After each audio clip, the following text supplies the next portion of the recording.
Education and sports for CWSN। तो आपको ये दिख रहा होगा, तो ये टॉपिक्स हैं इस चैप्टर। बात करते हैं फर्स्ट टॉपिक की, वो है हमारी डिसेबिलिटी। हाँ सोच रही होगी कि ये डिसेबिलिटी और ये डिसऑर्डर कहाँ से आ गया, ये तो टॉपिक में ही नहीं था। अरे बच्चा, जब हमें चैप्टर पढ़ना है तो चैप्टर का नाम तो समझना ही पड़ेगा ना।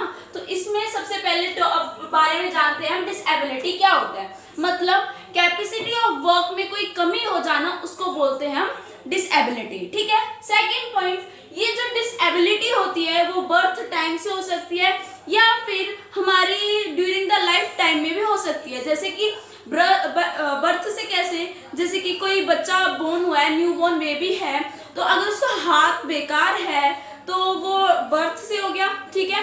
ड्यूरिंग टाइम की बात करें, अगर कोई एक्सीडेंट वगैरह हो जाता है तो उसमें किसी इंसान का हाथ टूट जाता है तो वो हो जाएगा हमारा ड्यूरिंग लाइफ टाइम। ठीक है। अब हम थर्ड पॉइंट, इसमें कोई चांस नहीं होता नॉर्मल होने का, क्योंकि आपको पता है और हमें भी पता है कि अगर एक बार हमारा हाथ टूट जाए तो वो जुड़ नहीं सकता। ठीक है। अब हम बात करते हैं हमारे नेक्स्ट टॉपिक की तरफ, वो है डिसऑर्डर। डिसऑर्डर का मतलब क्या होता है, कोई प्रॉब्लम या फिर इलनेस होना जो कि अफेक्ट करती है हमारे माइंड को या फिर हमारे बॉडी को, उसको हम बोलते हैं डिसऑर्डर। मतलब कोई कमी आ जाना, कोई प्रॉब्लम आ जाना हमारे माइंड में या फिर बॉडी में, उसको बोलते हैं डिसऑर्डर। ठीक है। सेकंड पॉइंट, ये चेंज, इसके चांस होते हैं नॉर्मल होने के। ठीक है। जैसे कि अगर मैं एग्जांपल लूं तो कोई मेंटली डिस्टर्ब हो जाता है ना, तो वो एग्जांपल है हमारा डिसऑर्डर का। ठीक है। क्योंकि अगर हम उसको अच्छे से ट्रीटमेंट करेंगे, उसके अच्छे से ट्रीट करेंगे उसको, तो वो नॉर्मल हो जाएगा, उसके चांस है नॉर्मल होने। अब हमारा नेक्स्ट टॉपिक है ऑर्गेनाइजेशन प्रमोटिंग डिसेबिलिटी स्पोर्ट्स। ठीक है। मतलब कौन कौन से ऑर्गेनाइजेशन है जो कि इन लोगों के लिए, मतलब जो डिसेबल हैं या फिर डिसऑर्डर हैं, उनके लिए कौन कौन सी ऑर्गेनाइजेशन स्पोर्ट्स प्रमोट करती है। ठीक है। करते हैं नेक्स्ट टॉपिक के बारे में, वो है ऑर्गेनाइजेशन प्रमोटिंग डिसेबिलिटी स्पोर्ट्स। मतलब कौन कौन सी ऑर्गेनाइजेशन है जो कि डिसेबल लोगों को प्रमोट करती है स्पोर्ट्स में। ठीक है। तो 3 टाइप की ऑर्गेनाइजेशन होती है। सबसे पहली स्पेशल ओलंपिक भारत, दूसरी पैरा ओलंपिक, तीसरी डेफ ओलंपिक। अब हम बात करते हैं स्पेशल ओलंपिक भारत, मतलब थोड़ा सा ओवरव्यू सा ले लेते हैं। ठीक है। ये क्या होता है, तो जो पहला है स्पेशल ओलंपिक भारत, उसमें जो डिसेबल लोग हैं, मतलब जो कि फिजिकली डिसेबल हुए हैं, ठीक है, या फिर उनकी थिंक नहीं कर पाते, वो रीड नहीं कर पाते, लर्न नहीं कर पाते, तो वो लोग इस ऑर्गेनाइजेशन में पार्ट ले सकते हैं, मतलब इस ओलंपिक में पार्ट ले सकते हैं। ठीक है।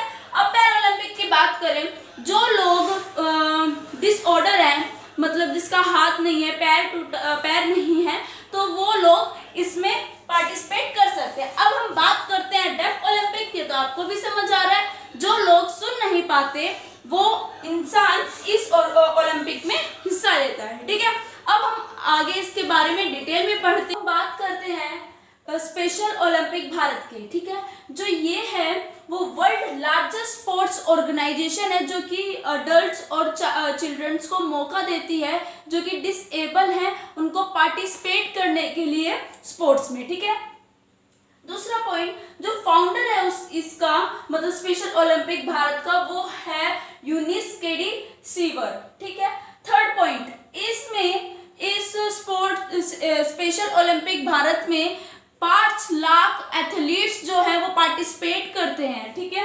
अगला पॉइंट, जो स्पोर्ट्स पार्टनर्स है वो है 172 कंट्रीज, मतलब जो ये स्पेशल ओलंपिक भारत है वो 172 जो कंट्रीज है वो करवाती हैं अपने देशों में। ठीक है। अगला, जो ये स्पेशल ओलंपिक भारत था वो सबसे पहले चिकागो में हुआ था।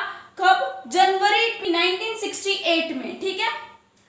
तीसरा, मतलब अगला पॉइंट, मैक्सिमम एज जो होती है स्पेशल ओलंपिक भारत में आने के लिए वो होती है 8 साल। ठीक है। और मैक्सिमम तो कुछ नहीं है और मिनिमम 8 साल है। ठीक है। हाँ। अगला, जो हेड क्वार्टर है स्पेशल ओलंपिक भारत का वो है दिल्ली में। ठीक है। अब इसका मतलब ये स्पेशल ओलंपिक भारत लाने का मिशन क्या था, ये लाया क्यों गया। ठीक है। तो सबसे पहला कि जो डिसेबल पर्सन है वो अपने आप को फिट रख सके, अपने आप को एक्सप्रेस कर सके दूसरों के सामने, क्योंकि जो सोसाइटी है वो एक्सेप्ट नहीं करती है ऐसे लोगों को, उनका मजाक बनाती है, उनके बारे में तरह तरीके की बातें करती हैं।